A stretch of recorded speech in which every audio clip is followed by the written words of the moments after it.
Comment ferez-vous pour que la commune devienne un lieu touristique?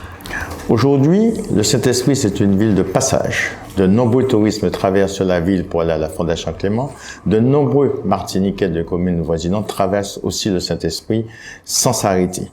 Notre objectif, c'est de remettre le Saint-Esprit sur la carte touristique de Martinique, déjà en mettant en place, en favorisant l'installation de restaurants dignes de ce nom pour accueillir ceux qui sont de passage, en mettant en place un circuit touristique déterminant, en mettant en place des festivals musicaux et sportifs dans 2 mois de l'année, et aussi de mobiliser toutes les équipes de la ville afin que le Saint-Esprit retrouve sa splendeur. Mettre en place aussi un bureau de l'office du tourisme pour que lorsque les clients, les touristes de passage viennent visiter notre commune, ils ont un point vont recueillir l'ensemble des informations nécessaires à leur visite.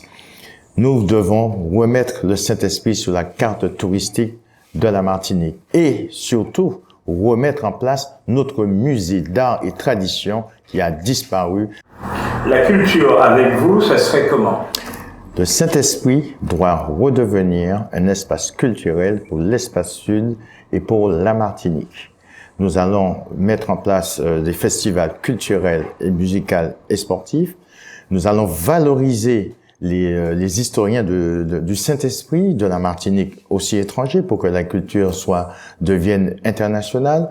Nous allons revitaliser la seule salle de spectacle de l'espace sud qui a disparu.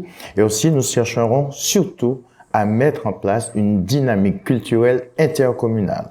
Nous travaillons avec toutes les communes voisines pour que notre action culturelle se porte au-delà de Saint-Esprit, comme il se fait aujourd'hui, pour que les autres communes trouvent leur place dans notre dynamique culturelle. Quels sont les secteurs où vous aimeriez mettre l'accent? Le secteur fondamental de notre programme, c'est le développement économique créatrice d'emplois. La mairie favorisera l'emploi local. L'agriculture.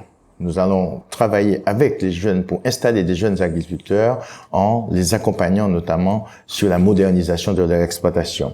Nous travaillons aussi en étroite collaboration avec le CCS pour accompagner les jeunes, je vais dire, et les personnes âgées. Mais pour revenir à l'aspect économique, comment cela va se mettre en place? Nous mettrons de façon claire, nette et précise une zone artisanale et économique permettant aux Spiritains de travailler chez eux et d'y rester. Nous mettrons aussi une politique de formation et d'insertion professionnelle par le biais d'ateliers chantiers d'insertion, aussi pour la gestion des clauses d'insertion permettant aux Spiritains de travailler chez eux et surtout aux jeunes qui sont en décrochage de trouver un emploi précis dans la commune. Aussi, tous ceux qui sont porteurs de projets seront accompagnés par la cellule développement économique dédiée à cet effet. Saint-Esprit est plus ou moins une commune dortoir avec un taux de chômage de 23%. Quelle serait votre politique envers les jeunes et les seniors? Envers les jeunes, c'est de créer de l'attractivité, par l'installation d'entreprises qui leur permettraient justement de trouver un emploi. Nous allons aussi développer le sport. Le sport, c'est une mesure citoyenne qui permet aux jeunes d'éviter le décrochage scolaire.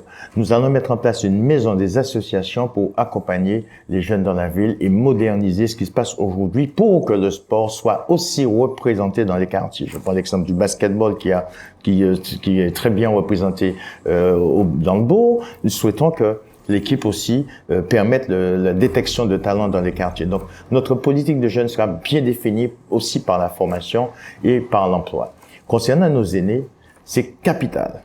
Nous voulons, en premier lieu, adapter un transport aux besoins de nos aînés et pas le contraire. Nous ne voulons pas que nos aînés s'adaptent aux horaires de transport. C'est le contraire que nous voulons faire.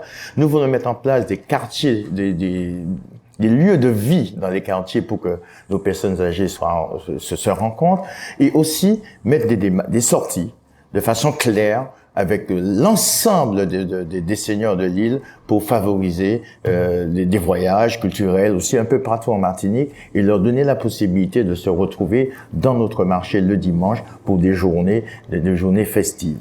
Donc aussi, le point capital de notre démarche, c'est de mettre en place une véritable stratégie pour le CCAS qui soit très actif sur le terrain à la rencontre des personnes âgées isolées, notamment pour la distribution de repas, et adapter aussi le service de soins de nos infirmières libérales pour qu'ils puissent recenser et rencontrer toutes les personnes, je vais dire, tous nos seniors qui sont un peu laissés pour compte dans les quartiers.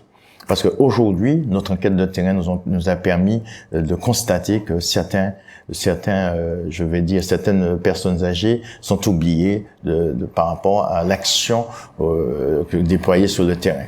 Nous allons corriger cela. Comment jugez-vous le bilan du maire sortant? Je vais dire que c'est un bilan mitigé et très insuffisant. Toutes les questions que vous m'avez posées au départ, auxquelles je vous ai donné réponse, montrent l'inertie. Pas de développement économique, pas de proximité avec la population, pas d'accompagnement des agriculteurs dans la modernisation de leurs exploitations et surtout pas d'écoute de la population. On ne peut pas gérer une commune en faisant des décisions centralisées, en répondant, je vais dire, aux besoins de la population par ses propres méthodes. Notre mission sera d'écouter, d'accompagner et mettre en place en fonction des requêtes que nous avons eues lors de nos entretiens sur le terrain.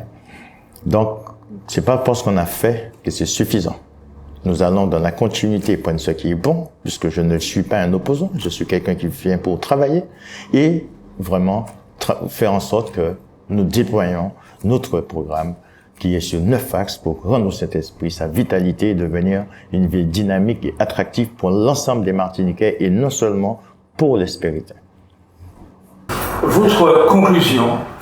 Chers amis spiritains, ma vision, c'est un Saint-Esprit bien géré, avec une méthode claire, une mairie moderne et une action guidée exclusivement par l'intérêt public.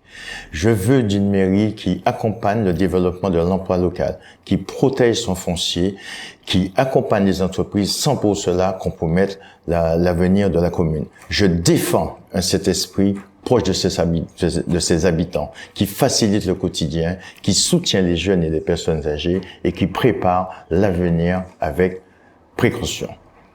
Chers amis spiritains, aujourd'hui, le Saint-Esprit en mouvement naît d'une volonté de faire avancer notre commune. Dès le 15 mars, votez en une fois pour qu'à la tête de la mairie, une équipe de spécialistes dédiés au développement de notre commune. Merci.